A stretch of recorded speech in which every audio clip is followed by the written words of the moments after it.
Good morning. This is your 3x3. Well, it's yet another 4x4 for the third week of June. And this week, the first story comes out of Southwest Power Pool, where EIA reported that last week that in April, SPP set records for the highest percentage of wind in its resource mix for both a single hour, that was 72% on April 27th, 2020, from 1 o'clock to 2 o'clock in the morning, and a single full day record of 62% of its energy gen mix on Saturday, March 7th. A month later, on the 27th of April at 1:24 in the morning, SPP briefly hit a period where wind contributed 73% of the total energy supply mix. Last year, wind energy in SPP met an average total of 29% of entire electricity demand. That number varies significantly on a monthly basis, from a high of 37% in October to a low of 18% in August, which is unfortunately when they really need it. In total, SPP has 21 gigawatts of nameplate wind generating capacity as of March 2020. That's about 24% of its total generating capacity. It also represents roughly 20% of the total utility wind scale generation in the United States, trailing behind Texas, but not too far. On the second story of the day from last week, two of Germany's largest polluters are now joining ranks on a big green hydrogen project. RWE, famous for its coal, will produce hydrogen for a 100 megawatt hydrogen plant from renewable energy, and they're going to offer that hydrogen to steelmaker ThyssenKrupp by the middle of the decade.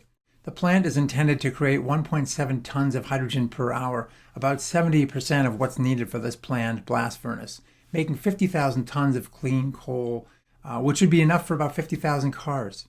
Steelmaking is important. As a global emissions source, it's roughly 7 to 9% of total emissions, and it's recently been a considerable focus for the new emerging green hydrogen industry. Swedish companies, some German companies, etc., have been looking pretty hard at this. ThyssenKrupp itself produces 11 million tons of steel a year. So this is a small drop in that bucket, but this partnership represents a start and reflects this industry-wide shift towards green energy. Even rival heavyweight ArcelorMittal and some of the other ones are beginning to explore the technology. The next story that struck me as pretty fascinating was this floating solar. We're hearing about floating wind, but now floating solar is really becoming to the fore as a potentially big resource. So we've seen now this alliance of some of the world's biggest power companies intending to move into the space and announcing that they're working on this technical industry partnership with consultant DNV. So this involves EDF, Equinor, Statkraft and EDP, among others. DNV estimates that inland man-made waters and the space for reservoirs, etc., alone could host 4 terawatts of solar power globally, with an estimated 3 gigawatts already installed. A recent U.S. government report looking at this actually identified floating solar as having its most significant opportunity here in the U.S. for power generation in the Gulf of Mexico. I want to see how it holds up to storms, but nonetheless, this seems to be an emerging trend worth watching, and we'll certainly get a sense in the years to come whether this alliance gets some real traction. And then finally, the last story out of the space, we don't often look at India, but there's a lot going on there. And India's Adani Green Energy just became a record setter, announcing that they won a $6 billion, 8 gigawatt solar contract.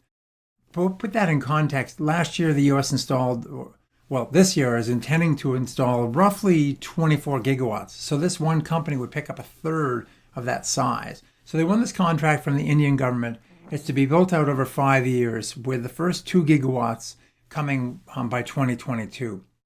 Adani Green Energy is also committed in the deal to building 2 gigawatts of solar manufacturing capacity. India is trying to bring more of that manufacturing capability into its country rather than importing from places like China. Adani Group now expects to have roughly 25 gigawatts of renewable power capacity by 2025, which would put it in the company of China's CECI, Italy's Enel, and Iberdrola of Spain as one of the largest solar developers in the world.